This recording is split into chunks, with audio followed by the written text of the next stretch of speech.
این قدر جبر و جفایی بکران دارد اجل.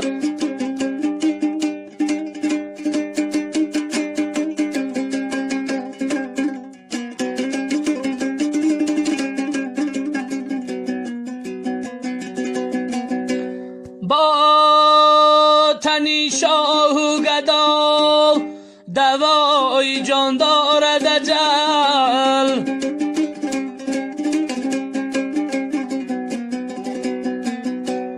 میزند گه پنجه خود بر سری مردانی پیر، گاه میلی نوجوان و طفلکان دارد اجل.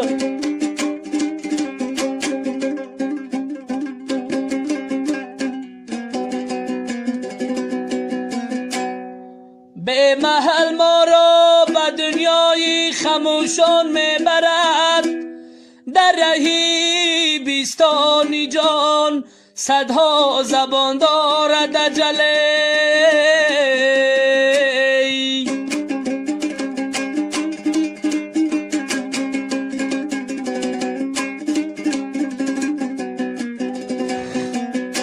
گریه کنه دل به وقتی رفتنی یارانی خش، خواهشی بشنیدنی داد و فیغان دارد اجل.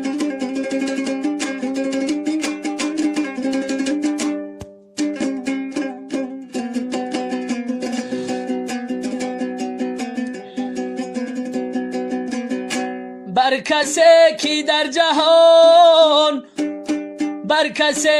در جهان از خشتن ماند نشان، زحمتی بهوده تیری به نشان دارد اجل.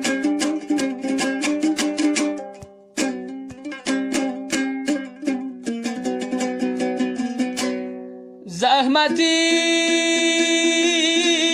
بهوده تیری به نشان دارد اجل.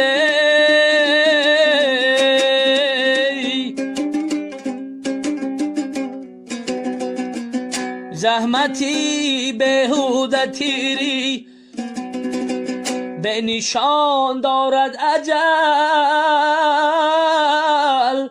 یا رئی